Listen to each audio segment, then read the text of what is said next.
from the previous session, revising what we saw yesterday. We saw mind as 3 layers. At the outer layer is the sensory perception. Then at the middle mind, which is at the thoughts and memory and reasoning capabilities what we have. And at the inner level is the energy, the fundamental energy state.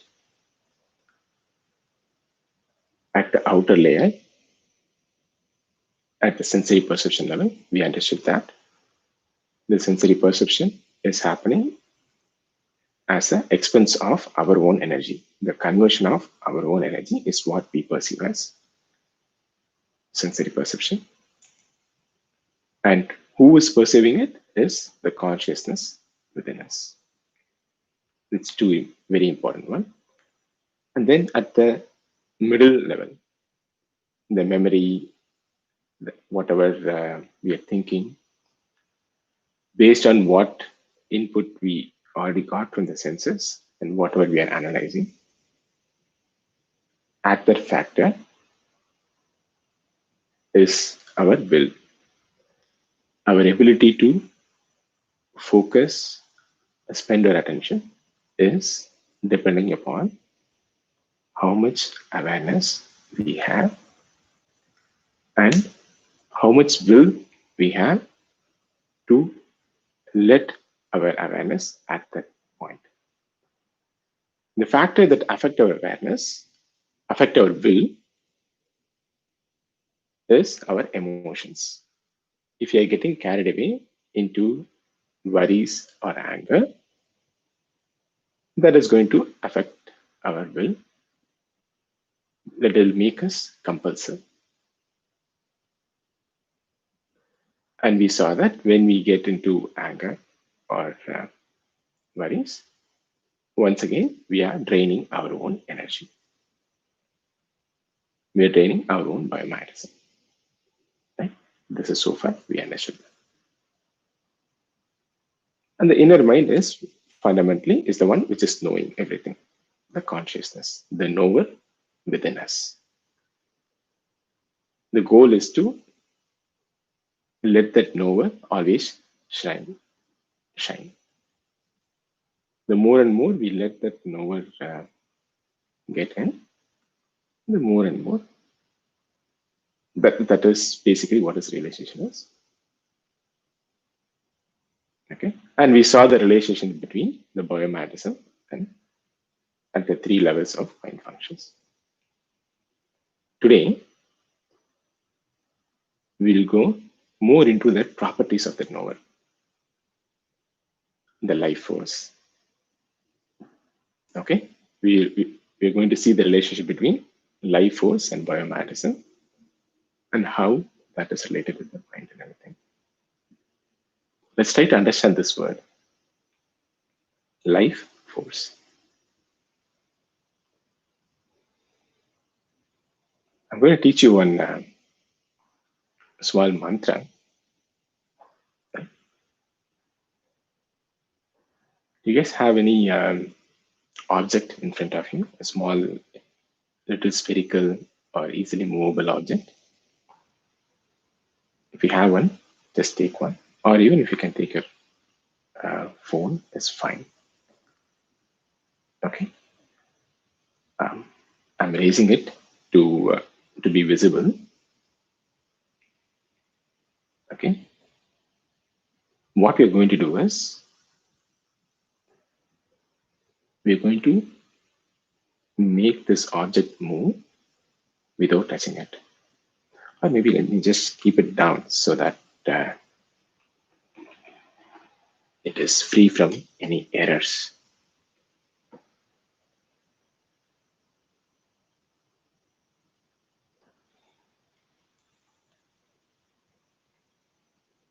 Can you see it? All right, let's keep your palms like this.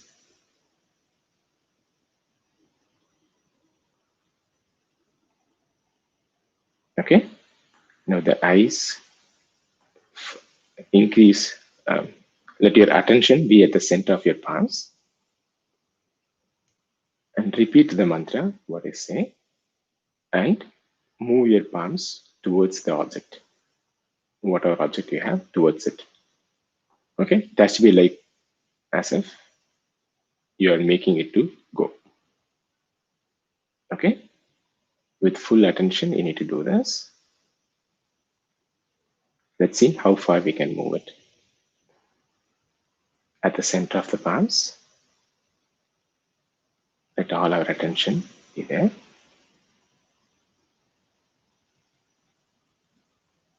Om, Hreem, Kreem, Vada Vada. Om, Hreem, Kreem, Vada Vada. Om, Hreem, Kreem, Vada Vada. Om, Hreem, Kreem, Vada Vada. Om, Hreem, Kreem, Vada Vada. Were you able to see the object move?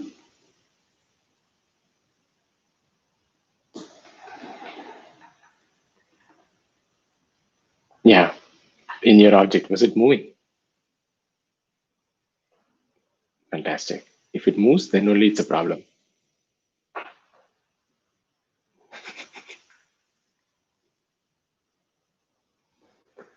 Why is it not moving?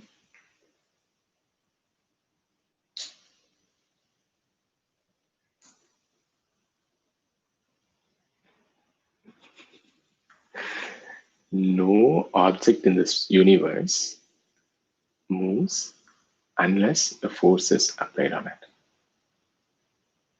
Okay? To make anything move, a force needs to be applied on it.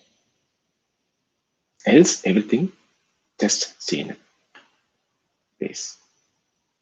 Law of inertia, Newton's first law of motion. Okay? This is how the universe works. To move in its place is such a very important thing. Right? The beauty is happening around us, and most of the times we forget that.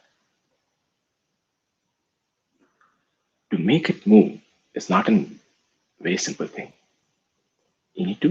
A force needs to be applied on it. So let's say if I move it by applying a force, by pushing it a little bit, where is that force comes from?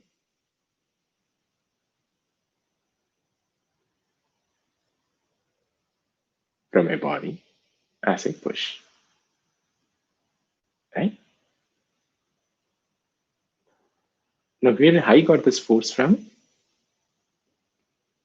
From the food, whatever I consume, it was there in my muscles. My body absorbed.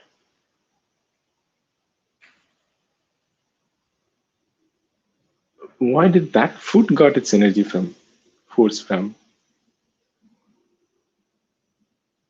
Where did the trees get its, the fruits got energy from? Photosynthesis. By the way, force and energy are inherently the same. And depending upon the perspective, if you're looking at it from what, if you look at it from what makes it move, you see it as force. If you look at it from its point of view, the one that is moving point of view, if that is generated from within, we call it as energy. That's it. It's seen as inherently, it's the same thing. In Tamil, we have a single word called Atal. Okay, or Visai also they say. Right? So we are seeing the source of this force, source of this energy. And where does a plant get its energy from?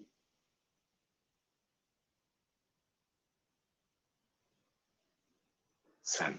Where does sun get its energy from?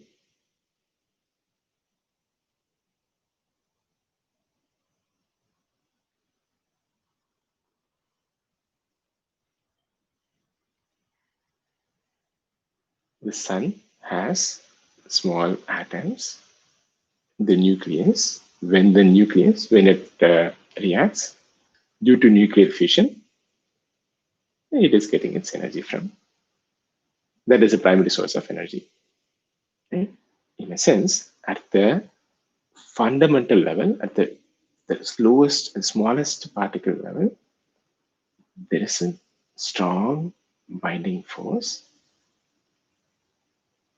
that, when it's changed, whatever force that is contained over there, that gets transformed into all the forces, all the energy. Right? We know that energy can never be created. Can you just create energy and put it somewhere? No. It can only be transformed from one form to the other. Okay. So where is the source of all force, all energy? It cannot be in multiple sources. And where does the atom get its energy then? In the atoms, the nucleus, electron, proton, they're all spinning. What makes it to spin? It is moving. What makes it to move?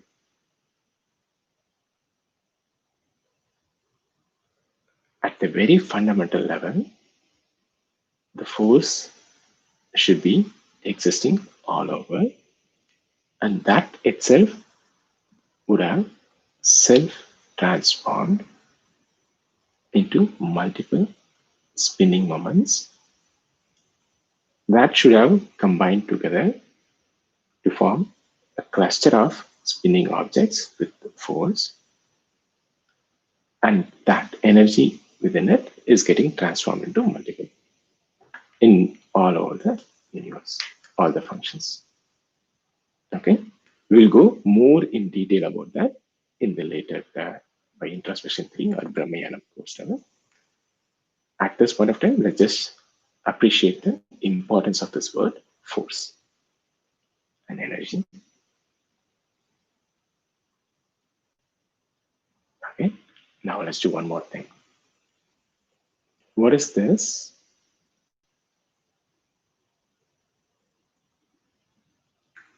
It looks like an apple. Then what is this?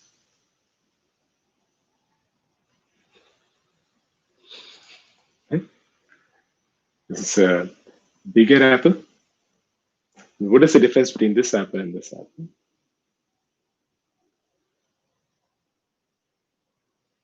Okay. Size of it?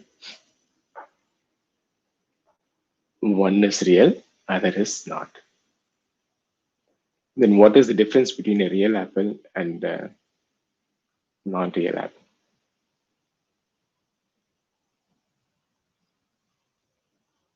One week.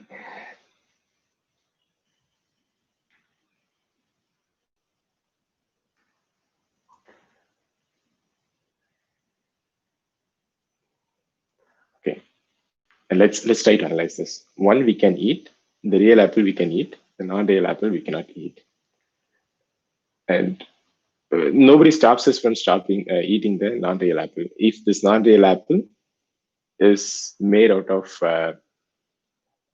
chocolate or a cake, you can eat it. Nobody stops us from doing that. One we can create, which is the non-real apple. Other we cannot create, which is just becoming itself. Is that all it is?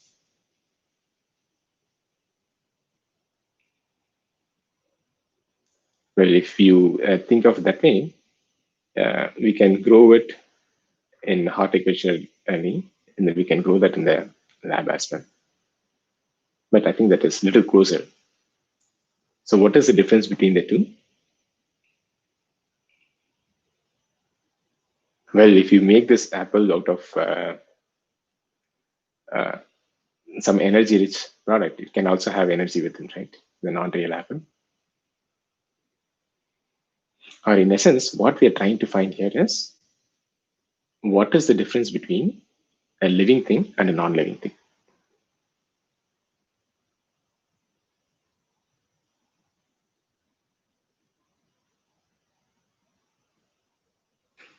When do we say something is living?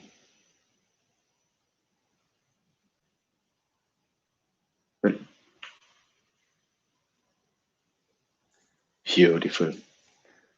When something grows, it has this ability to grow. That is what we associate with life. Right? To grow means what? That it has the ability to absorb energy from the environment, from the input, absorb the energy from within, and excrete the excess out. And with this absorbed energy, that itself, that sustains itself by multiplying, becoming the other half, or to reproduce itself, to multiply itself. That ability is what we call as growing. And the energy within it, it absorbs the energy more and more and more. At one point, it becomes split into two or replicate itself. Right? That ability, what it has within us, life force. Okay? Whatever that enables that from happening, that ability to grow,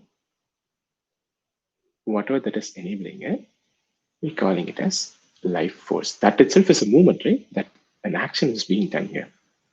So since that is the source of this action, we're calling it as a life force. When that force is not enabling it to replicate itself, we're just calling it as electromagnetic force or simply force. Everything has the same force, same energy. When within the body, if it is causing it to grow and replicate itself, or causing it to life, to function itself, we're calling it as life force. In the inanimate objects, we're calling it as just simply force. And the source of that is just electron. At the fundamental level, we just call it as electron. When we simply say it as electron, as the electrons move in one direction, around it, there will be a small field created called magnetic field. Right? Fleming's left-hand rule. In one direction, as it moves around it, there is also continuously force.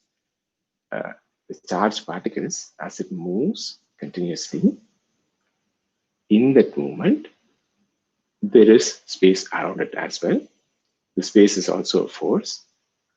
Some of the charged particles get dissolved in that, forming a small haze of field around that movement. That field we call it as magnetic field. Or if you imagine this, if you've been to Niagara, there will be a big current of water. With the force, water will be flowing down. Okay, but the water is not alone. Along with that, the space is crowding it, pushing it in all the directions as well. So what happens around it, in that same force as it falls down, a haze of fog, mist forms around it. Right? That is a field of water. That is also made up of the water particles only, but some of this is interacting with the space around it, forming a haze. That is a magnetic field. Okay, so when an electron or the charged particle moves, that is the force. Around it, there will be a field. That field is a magnetic field. And the same thing happens in a living being. It's a life force particle. And as this life force particle moves around it, there is a field. Since it is happening in a living being, I'm calling it as biomagnetic field. Right? And this, to make it simpler, at the very high level, we call it as energy. The same field, the same energy, biomagnetism, is what is spent for doing all our activities. We know that energy can never be created or not be destroyed. Whatever is there within is just getting transformed. You call it as biomagnetic field, right? Is it clear so far? Right. So this is this essence. And realizing itself is what is self-realization. Very simple. And we saw that 3 levels in the mind, which is outer mind, middle mind, and then at the inner mind, right? And we saw that the one which is knowing, the ultimate knower, is the consciousness. We named it as consciousness. In this body, in our body, there is nothing more is there. For fundamentally, the ultimate subtlest level, the one that is functioning is the energy. Only that can be the one which can know it, right? At the deepest level. Hence, the knower, the consciousness, is also the force. The force and consciousness are the most fundamental property of the space within us, the fundamental energy particles property. At the subtlest level, the force and consciousness are from the emitting should be coming from the same single entity. Okay. We will realize that at a little higher stage, the later stage, when you go to Brahmayanam, realizing this aspect itself is what is Brahmayanam. Okay. That ultimately everything is coming from the single entity. We call it as Shivam or what, or force, consciousness. It is inherently, it's one and it's the same. At the higher level, we see that the same entity is what is becoming as magnetic field, and the same thing is functioning as mind at different levels. When it functions through the sensory perceptions, sense organs, we call it as outer mind or sensory perception. At the thought and emotions, middle mind. And using that will only, we are trying to go inside and we are trying to perceive it. And to make this, to realize this, the energy should be stronger. The life force should be stronger. If the intensity of the field, if the intensity of the current is stronger, then the magnetic field will be stronger. Then our attention, our will, everything will be stronger. In the next step, we will try to, in tomorrow's session, we will try to realize how to make it stronger, that intensity stronger. All right. And we'll see how and where, how it is contained. Right? Be blessed by the divine.